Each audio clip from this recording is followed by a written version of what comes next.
जी मेरे बेटे, ये देखो जरा इसको।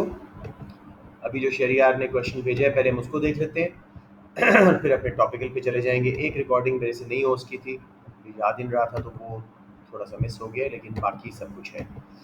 बड़ा हो जाए भाई। हाँ, in which market would equilibrium not be achieved at point E if prices were above OP?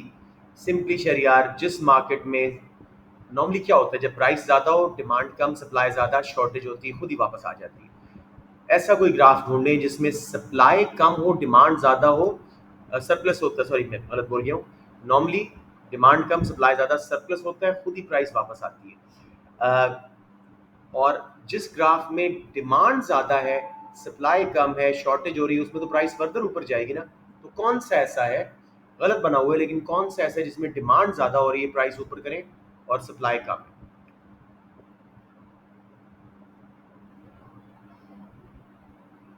चार ग्राफ, किस में प्राइस अगर आप इक्विलिब्रियम से ऊपर करते हैं, सप्लाई का पहले आ रहा है और डिमांड का बाद में, सप्लाई कम है, डिमांड ज्यादा है, शॉर्टेज है, इससे प्राइस फर्दर ऊपर जाएगी, नीचे नहीं आएगी। वो ठीक आंसर होगा। शरियार ढूंढ सकते हैं, बताएं मुझे। यार, मैंने आपको आंसर दे दिया है। किस ग्राफ में नॉर्मल से हट के है, यानी नॉर्मल तो मैं एक बच्चे को एंटर कर लूं, फिर मैं आपके पास वापस आता हूँ।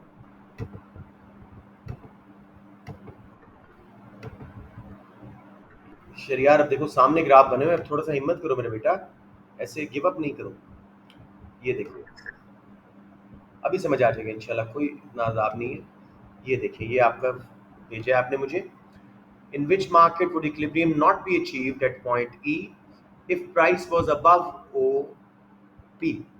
किस ग्राफ में प्राइस ओपी से ऊपर हो तो सप्लाई कम है और डिमांड ज्यादा है, उसमें जारी बात है प्राइस वापस नहीं आएगी, शॉर्टेज की वजह से प्राइस फर्दर ऊपर जाएगी। चार ग्राफ, डिमांड ज्यादा है।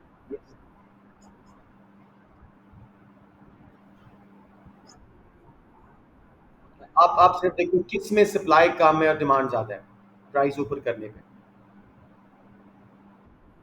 सी में, इसमें इक्विलिब्रियम वापस नहीं आएगा, शॉर्टेज की वजह से प्राइस और ऊपर जाएगी। गौरव शरियार, हाँ, नीचे वापस नहीं आएगी। ऐसी मार्केट तो कोई नहीं होती, उन्होंने आपको चेक करने के लिए कॉन्सेप्ट ये बनाया क्वेश्चन। ठीक हो गया, गुड। अब हम चल रहे हैं जी अपने उसी टॉपिकल के ऊपर। एक क्लास अनफॉर्चुनेटली मेरी समहाउ मैंने रिकॉर्ड नहीं की, पता नहीं क्या किया मैंने, उस दिन भूल गया था, तो वो तो हमारी ज़ाया हो गई। लेकिन आप लोगों को जो आए थे उनको तो करवा दिया था, बाकी ज़रा हिम्मत करें। अच्छा बेटे, आज है 29, आप लोगों का पेपर है 5 को। तो मैं चाहता हूँ कि आज कल परसों जितनी मैक्रो हो गई ठीक है, बाकी टाइम हमने थोड़ा सा कंपैरेटिव एडवांटेज को भी देना है क्लास, और एक क्लास वो जो indirect taxes, subsidies, burden on consumer producer, surplus pacer, वो करना है। तो वो चाहे हमें सेकंड एंड थर्ड को कर लें, 3 दिन 4 दिन ये कर लेते हैं, जितने हो गए फिर वापस हम उस पर चले जाएंगे। इन द मीन टाइम कोशिश करूंगा कि मैं खुद आपको बाकी टॉपिकल वीडियोस बना के लगा दूं, ताकि आप लोगों का नुकसान भी ना हो, but I can't promise it. ठीक है, चले जी बच्चे, कुछ आ ही गए, लेट्स स्टार्ट नाउ। टॉपिकल मैंने यहाँ कहीं रखा था, let me quickly find out, और उसको हम जल्दी से कर लेते हैं। इन्फ्लेशन के मेरे बच्चों कुछ याद है कितने क्वेश्चन मैंने करवाए थे? आखिरी क्लास रिकॉर्ड नहीं हो उसकी थी, सो आई डोंट नो। मुझे लगता है 20 से ऊपर तो हमने कर लिए थे। Anybody remembers? जुर्वा?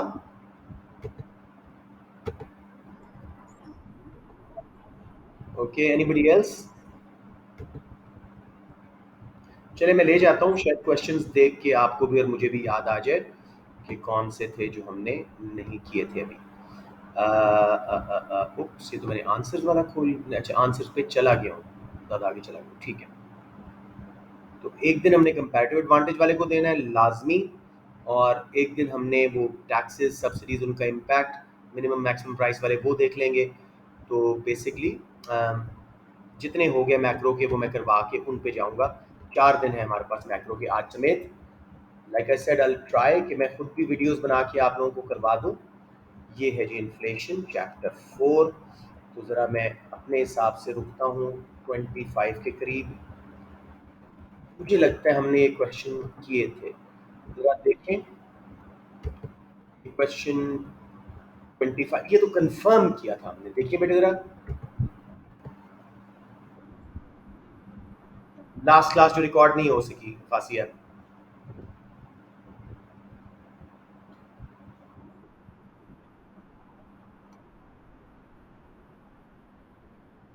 क्या बात कर रहे हो, इन्फ्लेशन के किए थे काफी सारे, नहीं किए थे? हाँ, अनएम्प्लॉयमेंट तो पिछला है ना, वो तो छोड़ दें। इन्फ्लेशन का आप मुझे याद करवाएं जरा, ये मनी सप्लाई वाला हमने किया था, मनी सप्लाई को इग्नोर करते हैं, ये किया था 21 कर लिए थे ना, 25 तक मुझे याद है कि ये ग्राफ मुझे अच्छी तरह याद है, एडी क्यों बाहर शिफ्ट हो रहा है, बूम इन कंज्यूमर स्पेंडिंग, ठीक है ना, तो ये हमने सारे कर लिए थे, राइट। 26 से स्टार्ट करते हैं। What would increase both demand pull and cost push inflation, वाहिद वजह क्या है, सोचें जरा।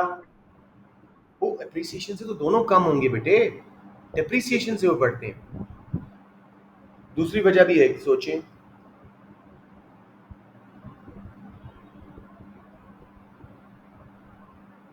बहुत क्लियरली, जिससे सप्लाई कम होती है, एग्रीगेट सप्लाई और एग्रीगेट डिमांड बढ़े, समथिंग लाइक दैट। अच्छा वो भी नहीं दिया हुआ इन्होंने, let's see now. Increase in the level of import tariffs will definitely cause cost push inflation। फिर जब imported goods महंगी होंगी तो हम local goods की तरफ जाएंगे, उसकी वजह से एग्रीगेट डिमांड बढ़ेगी और that will cause demand pull inflation. सबको समझ आ गया? मैं एक बार ऑप्शन रिजेक्ट करवा दूं। Appreciation of a countries currency से एक्सपोर्ट्स महंगी होती हैं, उनकी डिमांड गिरती है, इंपोर्ट सस्ती होती है, उनकी डिमांड बढ़ती है, तो X minus M aggregate demand का हिस्सा विड्रॉ होता है, नीचे जाता है, एग्रीगेट डिमांड गिरती है, डिमांड पुल इन्फ्लेशन कम होती है, और एप्रिसिएशन से कॉस्ट कुछ भी कम होती है क्योंकि इंपोर्टेड रॉ मटेरियल्स सस्ते हो जाते हैं। फासिया क्लियर हुआ? डेप्रिसिएशन होता तो ठीक था। Increase in cost of borrowing से एग्रीगेट डिमांड भी बढ़ेगी, लोग लोन लेके कंजम्पशन नहीं करेंगे, फर्म्स इन्वेस्ट नहीं करेंगी, तो उससे डिमांड पुल भी कम होगी और कॉस्ट पुश बढ़ेगी अलबत्ता कॉस्ट ऑफ बोरोइंग बढ़ने से, लेकिन हमें दोनों बढ़ानी थी, तो सी बच गया। Increase in level of its import tariffs, imported goods पे आपने टैरिफ लगाए, वो महंगी हुई, तो उससे कॉस्ट पुश इन्फ्लेशन आई एग्रीगेट सप्लाई कम होने से, लेकिन अब लोग स्विच हुए लोकल गुड्स की तरफ, उनकी डिमांड बढ़ने से, एग्रीगेट डिमांड बढ़ने से डिमांड पर inflation I. Increase, sorry, okay मैं जरा ऊंचा बोल रहा था तो मुझे आवाज़ें नहीं, वो बहुत सारे बच्चे हैं, थैंक यू शरिया, सॉरी बच्चों, I was in the swing and I didn't realise कि इतने बच्चे आ गए, आवाज़ ही नहीं आई मुझे। चले जी, ये हो गया। अब ये अच्छा क्वेश्चन है, ये रिपीट टाइप के क्वेश्चंस हैं। Table shows a countries rate of inflation, तो तसल्ली से देखिएगा, इन 4 years बेटे कहीं पे भी डिफ्लेशन नहीं आई, प्राइसेस बढ़ रही हैं स्लोअर रेट पे, तो ये ज़हन में रखिएगा। कौन सी ऑप्शन ठीक है? Yes, the value of money fall हो गई है, मुसलसल महंगाई हो रही है, पहले 4% चीज़ें महंगी हुई, फिर फर्दर 3% पे 2.5 फिर 2, तो वैल्यू ऑफ मनी गिर गई, एवरेज प्राइसेस नहीं गिरी, गलत है option A. Cost of living, खर्चा बढ़ रहा है जैसे पाकिस्तान में आजकल हो रहा है, मुसलसल इन्फ्लेशन है। एक्सचेंज रेट आपकी इन्फ्लेशन, हेलो, ये बंद करें अपना माइक, बंद करें प्लीज, क्वेश्चन है तो बता दें। Okay, value of money definitely गिरेगी। What is not a possible cause of cost push inflation? बहुत आसान क्वेश्चन है, बाकी डिमांड पुल की होंगी या ऑन द कर्व मूवमेंट होगी, कौन सा कॉस्ट पुश इन्फ्लेशन का कॉज नहीं है? Very good, supply of money बढ़ने से ऑप्शन सी में एग्रीगेट डिमांड बढ़ती है, उससे डिमांड पुल इन्फ्लेशन आती है। B, increase in raw materials रिवेंटस का फैक्टर, सप्लाई लेफ्ट पे aggregate supply, inflation. Increase in trade union power, अब वो ज्यादा वेजेस करवाएंगे, फर्म्स की कॉस्ट बढ़ेगी, cost push inflation, aggregate supply curve left पे। हाँ सॉरी, मैं बता रहा हूँ, उसी पे जा रहा हूँ बेटे। Increase in firms profit margin, firm के प्रॉफिट मार्जिन की दो वजह हो सकती है, या एग्रीगेट डिमांड बढ़ी, उस केस में डिमांड पर इन्फ्लेशन, दूसरा केस में उनकी कॉस्ट कम हुई, उससे कॉस्ट पर इन्फ्लेशन कम हो जाएगी, समझ रहे हैं ना? या रेवेन्यू बढ़ेगा डिमांड बढ़ने से, या कॉस्ट कम होगी सप्लाई बढ़ने से, दोनों केसेस में इन्फ्लेशन, कॉस्ट पुश नहीं आएगी, या डिमांड पुल आएगी या कॉस्ट पुश नहीं आएगी। Haider clear? Okay great, let's move on. हाँ, ये अच्छा क्वेश्चन था, मुझे याद आ गया। Diagram which shows part of the process that causes the aggregate demand curve to slope downward to the right। Aggregate demand curve के नीचे स्लोप होने के तीन इफेक्ट्स हैं। प्राइस लेवल लेट्स से जब बढ़ती है तो हमारी real value of savings, money balances हमारे कम खरीद सकते हैं, परचेजिंग पावर कम होती है, इसलिए डिमांड कर्व के ऊपर कॉन्ट्रैक्शन आती है। फिर जी एग्रीगेट प्राइस लेवल यानी इन्फ्लेशन बढ़ने से बैंक्स गवर्नमेंट के कहने पे इंटरेस्ट रेट बढ़ाते हैं ताकि सेवर्स को नुकसान ना हो। और एग्रीगेट प्राइस लेवल बढ़ने से लोग जो है वो खुद अफोर्ड नहीं कर पाते, लोन्स लेते हैं, उसकी वजह से भी रेट ऑफ इंटरेस्ट बढ़ता है। और कंजम्पशन प्राइस लेवल बढ़ने से कम होती है। इन तीन वजहों से एग्रीगेट डिमांड पे नीचे स्लोप होता है। अब कौन बच्चा मेरी बताइए इन्फॉर्मेशन के मुताबिक प्राइस लेवल बढ़ा है, रेट ऑफ इंटरेस्ट पे क्या असर पड़ेगा? Rise, option C and D बच गई हमारे पास। अब ये भी करते हैं, राइज हो गया, रियल वैल्यू ऑफ सेविंग क्या हो जाएगी? फॉल। ठीक है ना? Real value of saving come, saving का वाला पैसा पड़ा पड़ा कम हो जाता है जब प्राइसेस। और ऑप्शन गलत बोल रहे हैं मेरे बेटा, सही बोल के गलत बोल रहे हैं। लेवल तो सी बनता है ना, डी नहीं बनता। सी बोल रहे हैं, चले आपकी डिस्टॉर्शन बहुत थी, मुझे लगा डी बोल रहे हैं, तो C option is correct. Rate of interest will rise क्योंकि डिमांड फॉर लोन्स बढ़ेगी, लोग खुद नहीं खरीद सकेंगे, इंटरेस्ट रेट बढ़ेगा। वैल्यू ऑफ सेविंग गिरेगी, रियल वैल्यू टू फॉल हो गई, और कंजम्पशन कम होगी क्योंकि प्राइस लेवल बढ़ गया। तो सिंपली ऑप्शन सी। ये एक अच्छा क्वेश्चन है, बच्चे गलतियां करते हैं बेटे। जब तक नीचे ना जाए जीरो से डिफ्लेशन नहीं है। जब वो ऊपर से नीचे आ रहा है और पॉजिटिव है, इसका मतलब इन्फ्लेशन स्लो बढ़ रही है, डिसइन्फ्लेशन है, महंगाई हो रही है, प्राइस लेवल बढ़ रहा है। अब जरा कंफर्म बात करते हैं। What can be concluded from the diagram, from the graph? A, price level fail during 2 years। क्या 2 साल प्राइस गिरी है या 1 साल गिरी है? 1 साल की ऑप्शन रिजेक्ट हो गई। B, the price level was highest during year 4। क्या ये बात सही है या ईयर 5 में हाईएस्ट हुआ था? क्योंकि अभी भी इन्फ्लेशन है, जीरो से ऊपर है। Very good. Value of money fail for 5 years। कोई ऐसा साल आया है जिसमें डिफ्लेशन है और वैल्यू ऑफ मनी बढ़ी हो? ऑफ कोर्स ईयर, बोले मेरी बात कंप्लीट करें, किस साल? वन, ये भी रिजेक्ट हो गया। ऑब्वियसली डी ऑप्शन बच गई, the value of money rose in year 1 क्योंकि डिफ्लेशन थी। सबको समझ आ गया? Very good question, it solve so many issues. Anybody needs reiteration? Okay, बंद कर दे माइक, आपका आज बहुत डिस्टॉर्ट कर रहा है। Which economic change might contribute to both cost push and demand pull? A option ही ठीक है, fall in exchange rate. Export सस्ती हुई, उनकी डिमांड बढ़ी, इंपोर्ट्स महंगी हुई, उनकी डिमांड गिरी। एक्स माइनस एम में एग्रीगेट डिमांड में इंजेक्शन आया, एग्रीगेट डिमांड बढ़ी, demand pull inflation. Imported raw materials महंगे हुए, करेंसी डेप्रिशिएट होने से कॉस्ट पुश इन्फ्लेशन। सबको समझ आ गया होगा आई एम श्योर। इंशाल्लाह, चले लेट्स मूव ऑन। नंबर 30। जी जी जी। कौन सा? इंटरेस्ट रेट तो नहीं है ना सही? एक सही। इंटरेस्ट रेट कम होने से कॉस्ट पुश इन्फ्लेशन नहीं आती, डिमांड को लाती है क्योंकि एग्रीगेट डिमांड बढ़ती है। क्या कह रहे हो?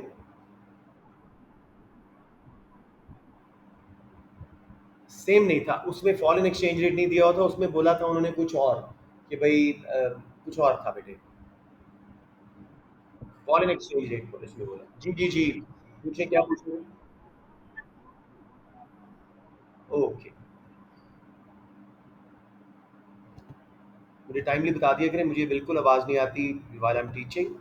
बिल्कुल हल्का सा क्लिक होता है, मुझे आवाज़ नहीं आती। राइट जी। 31, सबको समझ आ गया। Fall in exchange rate causes both cost push and demand pull. Imported raw material महंगे, cost push inflation. Exchange rate नीचे होने से एक्स माइनस एम में इंजेक्शन आया, डिमांड पुल इंजेक्शन इन्फ्लेशन। ये अच्छा क्वेश्चन है, कई बच्चे मुझे इंडिविजुअल ग्रुप्स में पूछ चुके हैं, शुक्र है यहाँ पे आ गया, हम इसको कर लेते हैं। इन 2012, बल्कि इसको मैं सॉल्व करूंगा, पहले मैं स्क्रीनशॉट ले लूँ। A survey of household expenditure identified X and Y as the contents of a basket of goods for a price index. The value of index in 2012 was 100 यानी बेस ईयर था. In 2013 the index became 116 यानी 16% महंगाई हुई. During 2013 the price of X and Y increased by 10 and 20%. अब वो कहते हैं in percentage terms which weights were attached to X and Y. तो इसको मैं थोड़ा सा स्क्रीन को और बड़ा यहाँ पे करूँ ताकि आपका स्क्रीनशॉट ज़रा अच्छा आए. यस, अब कुछ बेहतर है. Let's draw it, post it there and solve it. ये आसान क्वेश्चन है और इस तरह क्वेश्चन आए तो इंशाल्लाह ताला 100% आप लोग ठीक कर सकेंगे अगर यहाँ पे हमने प्रैक्टिस कर ली. चलें जी, इसको थोड़ा सा स्क्रीन को ज़रा स्प्रेड करते हैं ताकि आप लोगों को बेहतर विजुअल मिले. जी बेटे, अब उसने क्या कहा है, 10% बढ़ी है एक्स की प्राइस. पहले मैं उस पर चला जाऊँ अपना अपने पेन पे. 10% बढ़ी है एक्स की प्राइस, यहाँ पे लिखा हुआ है, और y की 20%. ठीक है. अब कौन सा वेट है, मैं सही ऑप्शन पे जा रहा हूँ, बी पे. जो वेट दिया हो ना बेटे, उनको आपने 0.4, 60 है तो 0.6 ऐसे कर देना. ठीक है. और वेट इंडेक्स कैसे बनती है, weights into index numbers, sorry price में करते हैं हम इसको. सॉरी यहाँ पे और क्वेश्चन, सॉरी. अच्छा जी, वेट है पहले वाली एक्स का 0.4 और उसकी कितनी प्राइस बढ़ी है, 10%. तो मैंने 10 में मल्टीप्लाई किया, ये बन गया 0.4. क्यों किया था, 100 से डिवाइड होता है ना परसेंटेज वाइज. तो ये 4% इसकी वजह से महंगाई आई. इंडेक्स नंबर 4% से बढ़ा. दूसरा y का 0.6 इंटू 20%, ये महंगी हुई है, 20 में मल्टीप्लाई करो, आंसर आ गया 12. 12 इंडेक्स नंबर इसके बढ़ा, 4 और 12 16, 116 पे आप आ गए. Option B. सब बच्चों को क्लियर है, एक बार फिर बता दूं. यस बेटो. क्या मालूम करना चाहिए, अच्छा मुझे ए आप कैलकुलेट करवाएं. ए का 25 वेट है, इसको मैं क्या करूं, 0.25 और उसकी प्राइस 10% बढ़ी थी, उसमें मल्टीप्लाई किया तो 2.5 इंडेक्स नंबर बढ़ा. वाई का मुझे बताएं कितना वेट है, 75, उसको 0.75 किया इंटू कितने में मल्टीप्लाई करूं, 20 जितनी प्राइस बढ़ी है तो ये 15. तो टोटल क्या हो गया 17.5. आंसर 116 नहीं आएगा, 117.5 आ जाएगा. अब समझ आ गया सबको, ग्रेट, वेरी गुड. अब्दुल वही, राइट, ये हो गया जी.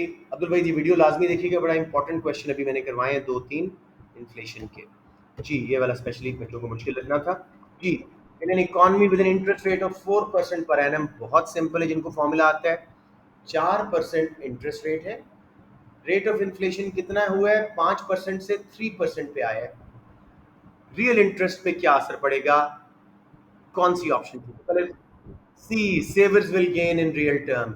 4% उनको बैंक दे रहा है साल का, और महंगाई 3% हो रही है साल की, 1% से they will be better off. A गलत क्यों है, menu cost will fall to zero. Even inflation कम भी हो जाए, मेन्यू बार बार प्रिंट करने पड़ते हैं, menu cost will rise. People on fixed income will be better off in real terms. Fixed income वाले 3% रियल वैल्यू लूज कर जाएंगे अपनी purchasing power of money. D, purchasing power of currency will rise, no it will fall. 3% महंगाई अभी भी है. So only C, savers will gain in real term. सब बच्चों को क्लियर है या थोड़ा सा रिट्रेशन. फॉर्मूला क्या है रियल इंटरेस्ट रेट का, interest rate minus inflation rate. तो 4 - 3, अगर ये 5% बोलता तो सेवर्स लूज करते. समझ आ गया,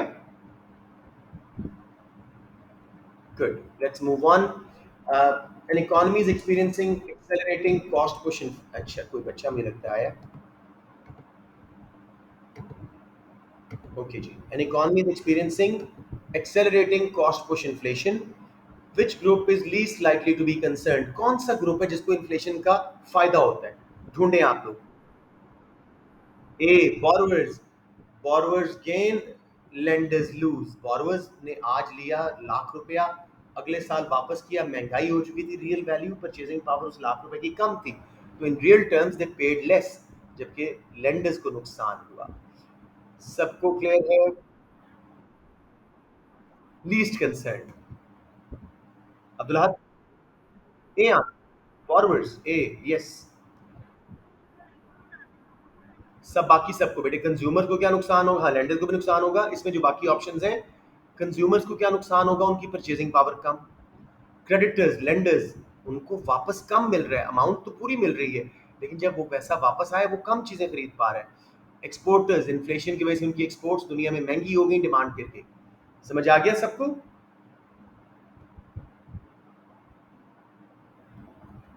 are you all clear? 100%?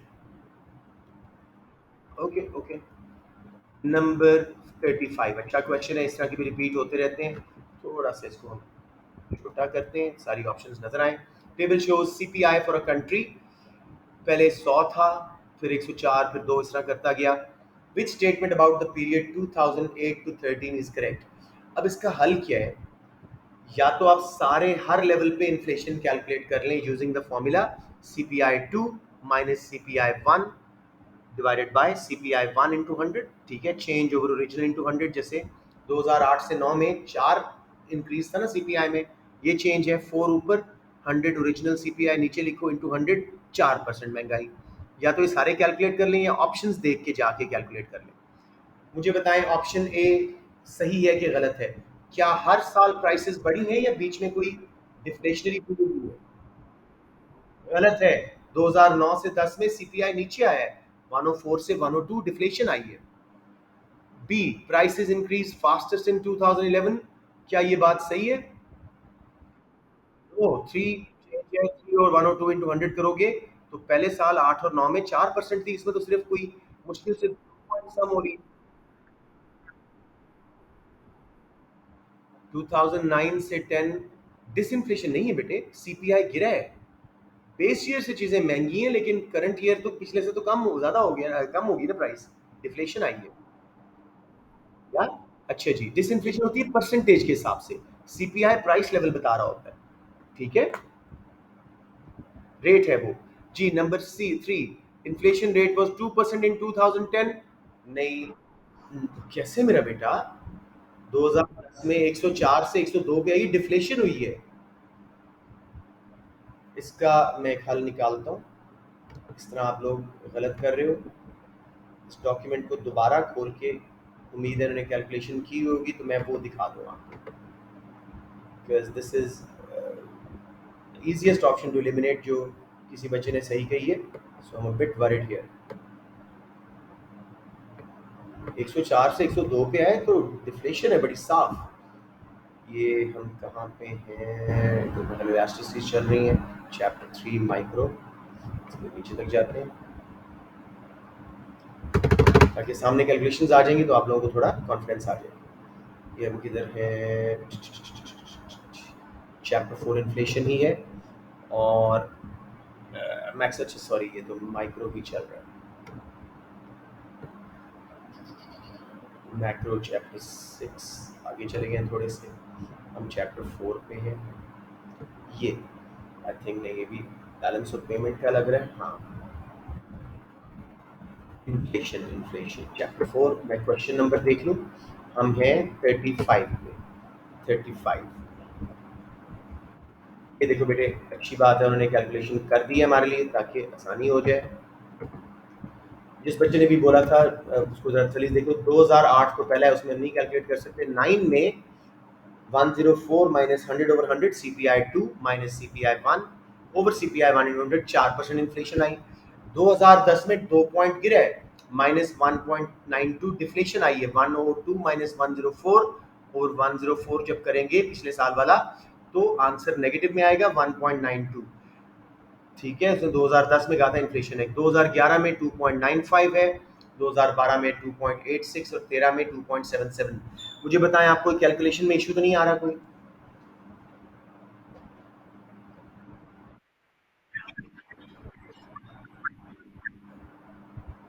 105।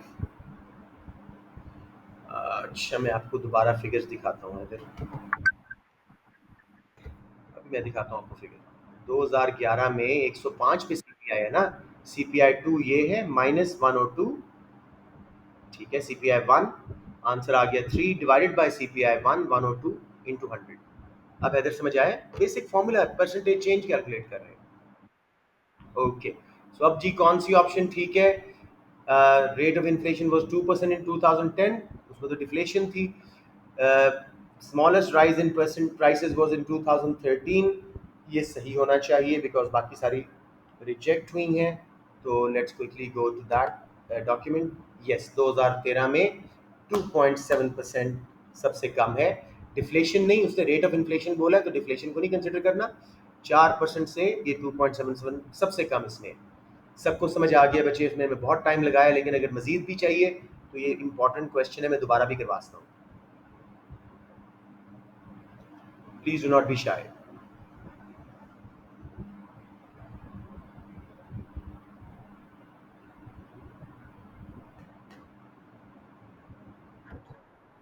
Okay, wonderful. Let's go back to the main document. अब तसल्ली से आप लोग कीजिएगा. A country experience an annual deflation of 2% for 4 successive years. सोच समझ के which statement is correct for the 4 year period. तसल्ली से देखिएगा, गलत ना कर दीजिएगा सीधी ऑप्शन लेने के चक्कर में.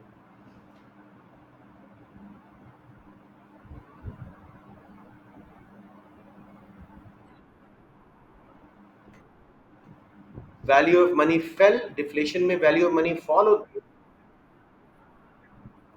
तसल्ली से देख लीजिए, मैं इसलिए कह रहा हूँ. Price level fell by 8%. ये कॉमन मिस्टेक है. नहीं मेरा बेटा, देखो. बी फॉर बॉल सही ऑप्शन है. अब मैं आपको बताता हूँ क्यों ऐसा है. मैं आपको एक कैलकुलेशन दिखाता हूँ. इन्फ्लेशन में भी और डिफ्लेशन में भी ये चीज़ याद रखिएगा. हमेशा बच्चा गलत कर बैठते हैं, लेकिन बहुत आसान है. ये है जी, लेट्स से ईयर जीरो. अभी अभी देखना. ईयर 1 में 2% हमने डिफ्लेशन करनी है. तो 100 से कितने पे आ गए? 100 का 2% इज 2. तो 98 पे आ गया प्राइस लेवल. ईयर 2 में 98 का 2% कम करेंगे, जो कि 2 से कम होगा. फिर लेट्स से ये 95.4 था. ईयर 3 में 2% और, तो 8% से कम डिफ्लेशन होगी. अगर 2-2% हर साल इन्फ्लेशन होती तो 8% से ज़्यादा इन्फ्लेशन होती, क्योंकि उस केस में 100 से हम 102 पे आते और फिर 102 का 2% लेते. वो कोई 105 बनता, फिर उसका 2%. समझ रहे हैं? डिफ्लेशन 2% सस्ता हो चुकी थी चीजें पहले ही प्राइस लेवल. अब वो 98 पे प्राइस लेवल है, उसको फर्दर 2% कम करना है, तो वो 2 से कम गिरेगी. फिर अगली बार भी मजीद कम गिरेगी. कुछ समझ आ रही है बात, या अभी भी कंफ्यूजन है? फासी आपसे स्पेशली.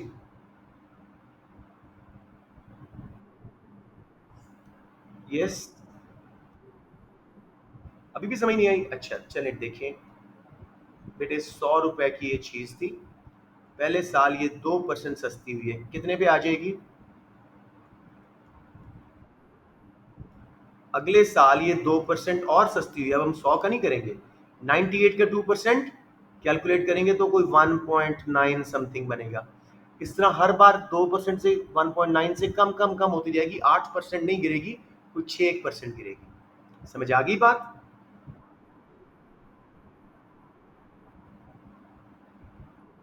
क्यों मल्टीप्लाई कर दूं मेरा बेटा?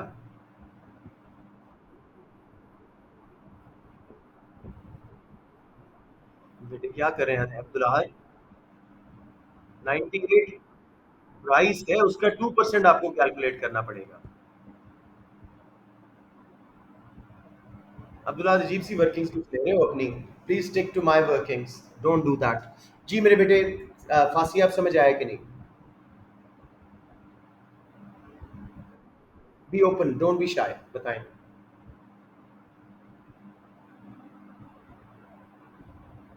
फांसी, I am waiting for your comment.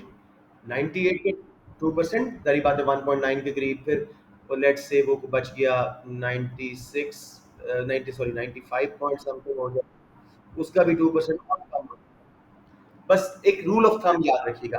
अगर सेम रेट से डिफ्लेशन हो रही है मुसलसल कुछ साल, तो जितनी डिफ्लेशन उसने लिखा है ना 2%, तो वो 8 नहीं बनाओगे 4 साल में, 8 से कम गिरेगी.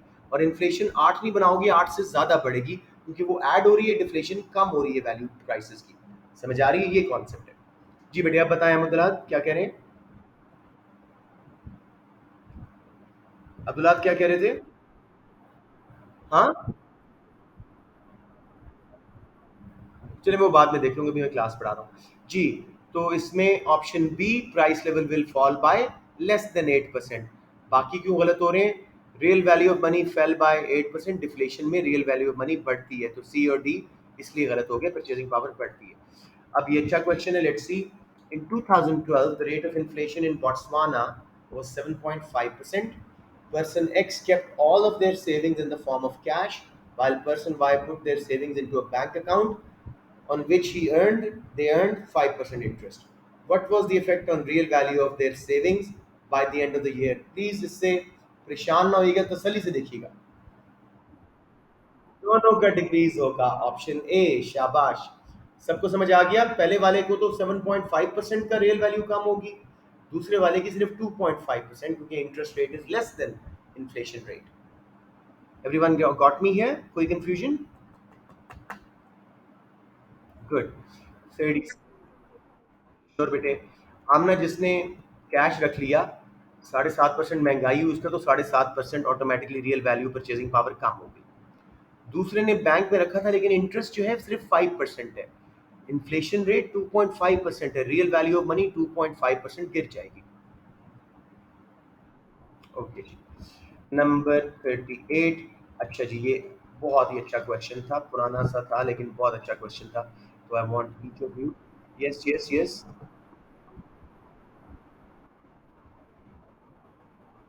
सही बात है बेटे। आपने 100 रुपये रखा, ठीक है, 7.5% उसकी वैल्यू कम होगी, वो चला गया 92.5 पे।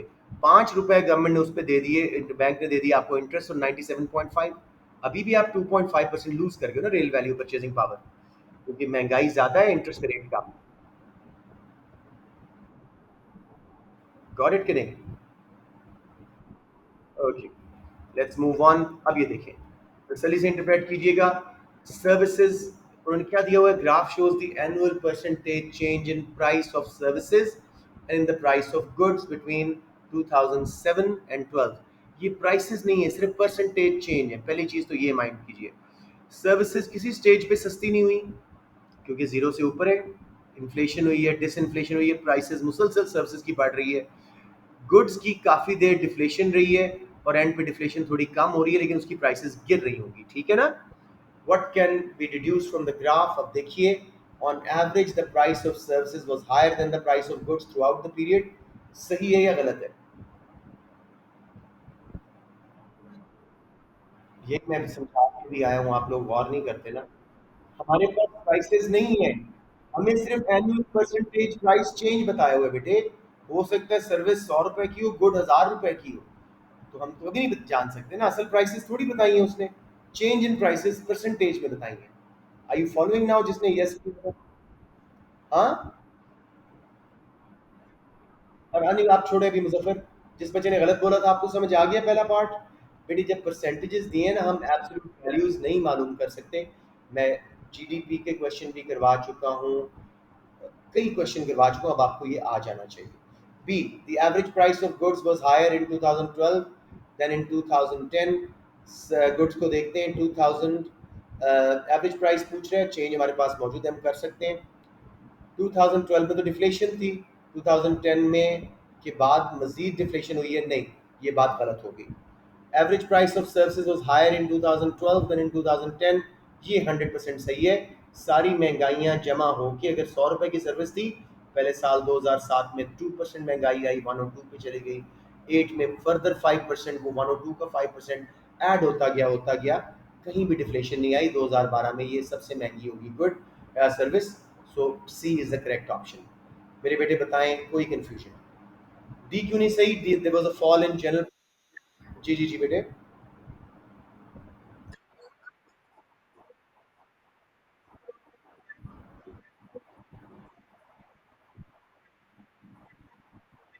हाँ हाँ, डिस डिफ्लेशन हो रही है, स्लो रेट पे डिफ्लेशन बढ़ रही है। सही है, जैसे इन्फ्लेशन का हम समझते हैं।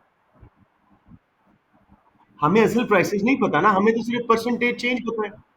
परसेंटेज चेंज, पर प्राइस में कितना परसेंट चेंज आ रहा है वो हम देख सकते हैं, प्राइसेस नहीं मालूम कर सकते। समझ आ गया? सबको समझ आ गई बात? ये थोड़ा सा डेलिकेट से डिफरेंस है। I am not you know gonna mind कि अगर हम 1 मिनट और इस क्वेश्चन पे लगा लें, अगर आप कहते हैं तो मजीद बात कर लें।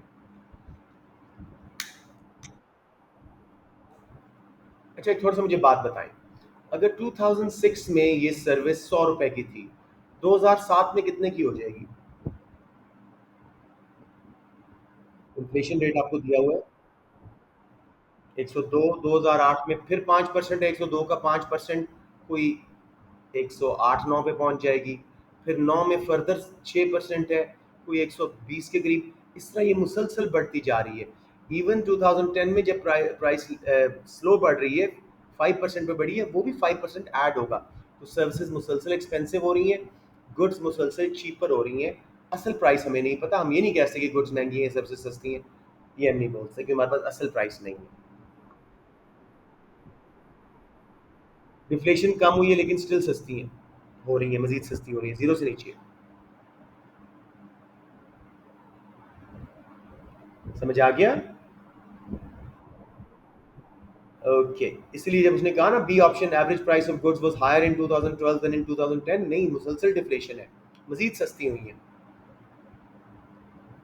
I think now most of you would have gotten a decent part of it. Which statement about changing price level is correct? Anyone on a fixed income has rising real income during deflation? क्या ये बात सही है? तो सली से सोचें, deflation है, प्राइसेस कम हो, बिल्कुल सही बात है। ए इज करेक्ट। फिक्स्ड इनकम वाले डिफ्लेशन में गेन करते हैं, रियल वैल्यू ऑफ मनी बढ़ती है उनकी। बाकी रिजेक्ट करते हैं, government revenue from indirect taxes falls during inflation. Inflation में एग्रीगेट डिमांड बढ़ने से अगर हुई थी तो गवर्नमेंट का रेवेन्यू बहुत बढ़ेगा। ये कौन बदतमाश इंसान है? ये आपका लग रहा है। तो फिर what were you doing? Such a good kid you are. आपको सूट नहीं करता Muzaffar. Let's move on, I know it was a mistake. तो गवर्नमेंट का रेवेन्यू तो बढ़ता है इन्फ्लेशन में, क्योंकि डिमांड पुल हो तो चीज़ें ज़्यादा बिक रही हैं, कॉस्ट पुश में कम हो सकता है, वो भी इलास्टिसिटी पे डिपेंड करता है। Producers prefer deflation to inflation, no, producers prefer a mild inflation to anything else, वो भी गलत। Savers prefer index link saving than deflation, deflation में उनकी वैल्यू ऑफ सेविंग बढ़ रही होती है, और इंडेक्स लिंक मींस जितनी महंगाई हो रही है उतना ही कंज्यूमर प्राइस इंडेक्स के मुताबिक इंटरेस्ट मिले, उनकी उनकी रियल वैल्यू सेम रह रही होती है, तो वो डिफ्लेशन को प्रेफर करेंगे। जी, number 40, which combination of events is more likely to cause inflation? मुझे ये कर दें, फांसी आप करें, कौन सा कॉम्बिनेशन से इन्फ्लेशन आएगी? एक्सचेंज रेट पहले सोचें, एक को सॉल्व करें, फिर आपके पास सिर्फ दो बच जाएंगे। एक्सचेंज रेट बताएं क्या होना चाहिए इन्फ्लेशन होने के लिए? फांसी यूर देयर? जी, एक्सचेंज रेट क्या होना चाहिए कि इन्फ्लेशन आए हमारे मुल्क में? कम, तो ए और बी बच गई आपके पास। डायरेक्ट टैक्सेस क्या होने चाहिए कि महंगाई बढ़े? तो अभी भी ए और बी हमारे पास ऑप्शन है। मनी सप्लाई क्या होनी चाहिए कि महंगाई आए? Why are you questioning? Confidence से ज्यादा। बी बिल्कुल सही है, B as in ball. Exchange rate fall होगा, एक्सपोर्ट सस्ती, इंपोर्ट्स महंगी, एक्स माइनस एम का injection. Demand pull inflation, imported raw material महंगे, cost push inflation. Direct taxes कम, डिस्पोजेबल इनकम ज्यादा, कंजम्पशन ज्यादा। Demand pull inflation, money supply बड़ी, consumption ज्यादा, डिमांड पुल इन्फ्लेशन। जी बेटे, आप पूछें।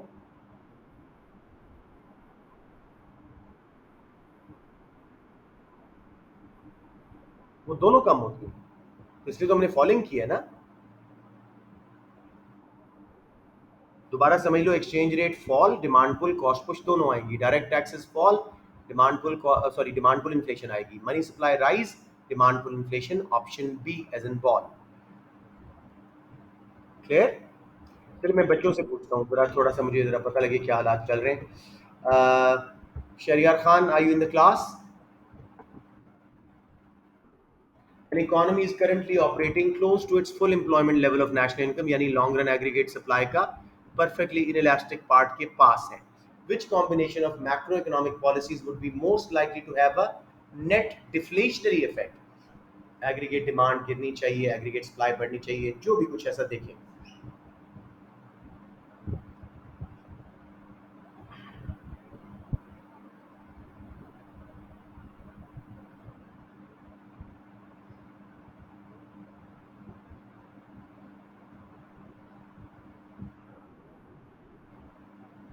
शाबाश, सोचे। टैक्स, मुझे एक बात बताएं पहले, सिंपल करें। इनकम टैक्स बढ़ना चाहिए या कम होना चाहिए डिफ्लेशन के लिए?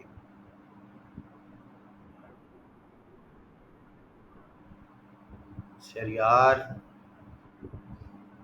प्राइसेस गिरे, एग्रीगेट डिमांड गिरे, तो इनकम टैक्स को।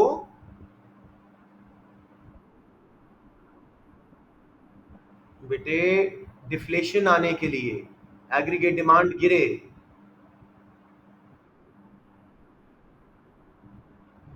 यही तो हो रहा है। बताएं मुझे क्या होना चाहिए, इनकम टैक्स?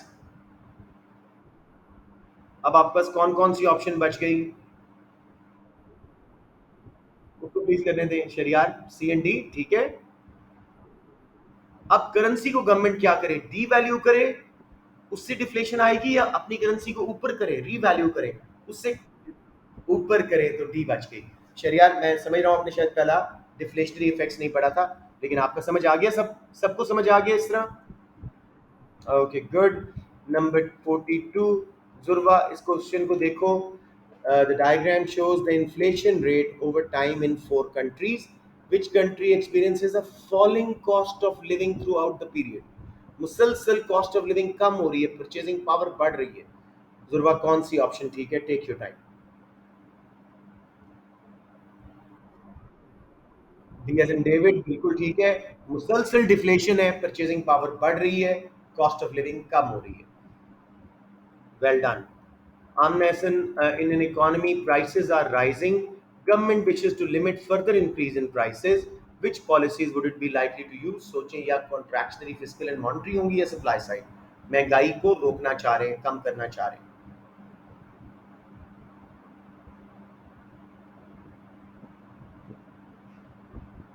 बहुत आसान है। आमना को बोलने दें, आमना को बोलने दें, आपका मैं बाद में आपके उस पे आता हूँ। आमना, आर यू देयर? क्या एग्रीगेट सप्लाई बढ़ानी है, या एग्रीगेट डिमांड कम करनी है, या कॉम्बिनेशन? तसल्ली से सी है। इंटरेस्ट रेट बढ़ने से डिमांड पर इन्फ्लेशन कम होगी, गवर्नमेंट स्पेंडिंग कम करने से भी डिमांड पर इन्फ्लेशन कम होगी। तो टोटली राइट। सबको समझ आ गया, वेल डन जिसने बोला था, लेकिन प्लीज बीच में ना बोलें। दिस वन गोज टू, हम ना क्या सर हैं आज क्लास में? अच्छा, शाहूद आप हैं क्लास में? Which policy is most likely to be effective in the short run for reducing inflation in a closed economy? यानी इंटरनेशनल ट्रेड नहीं कर रही, तो कौन सी पॉलिसी एक्सचेंज रेट वाली नहीं चलेगी? तसल्ली से देखें, आपने इन्फ्लेशन कम करने की पॉलिसीज का सही रोज मैच करनी है।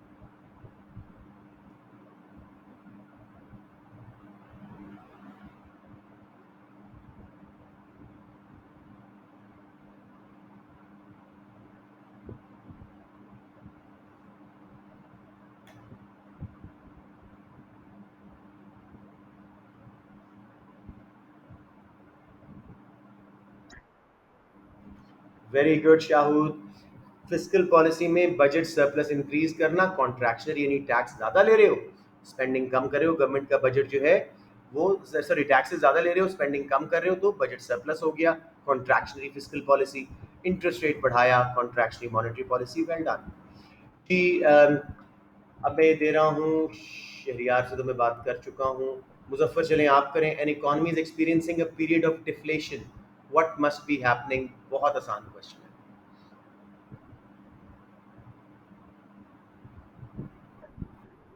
ऑप्शन ए, जनरल या average price level is falling. Very good.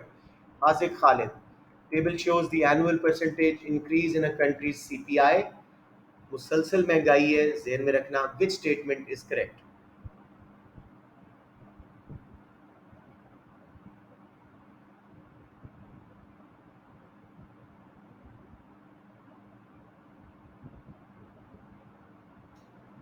Asif, आप क्लास में हैं?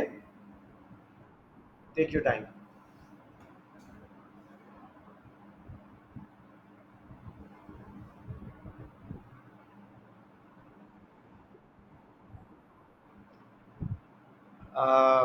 बिल्कुल उल्टा बोल गए हो, बिल्कुल उल्टा बोल गए हो।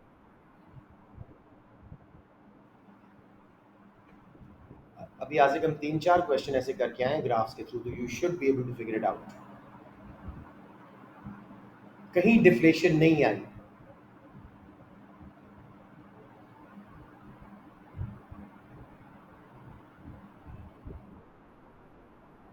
डी, अब बाकी रिजेक्ट करवाते हैं जी। A, consumer prices on average fell throughout the period. Wrong, consumer prices rose throughout the period. 2015 से पहले अगर ये चीज 2014 में 100 की थी, 15 में 8.3% बढ़ के 108.3 पे आ गई, फिर 6% और महंगी, फिर 6% और महंगी, फिर 1% और महंगी, एंड पे सबसे महंगी होगी। डी करेक्ट है। दोबारा देखते हैं। B, consumer prices on average remain the same in 16 and 17। नहीं, 6% महंगाई आई है 17 में, 6% बढ़ गई है प्राइसेस, तो ये गलत बात है। The general level of consumer prices was at highest in 15। नहीं, डी सही है। सबसे लोएस्ट 15 हमेशा पहला ईयर सबसे लोएस्ट होगा अगर इन्फ्लेशन कांस्टेंट है, चाहे लो रेट पे बढ़ रही है, और आखिरी वाला पीरियड हाईएस्ट होगा। हाज इट क्लियर, एवरीवन क्लियर? चलो गुड। नंबर, ओ शुक्र है जी, इन्फ्लेशन खत्म हो गई। थोड़ा सा टाइम है, पीओपी स्टार्ट करें या ना करें? कल कर लें, चले। अब हमारे रह काफ़ी गए अभी तक, लेकिन चले मैनेज हो जाएगा इंशाल्लाह ताला किस तरीके से।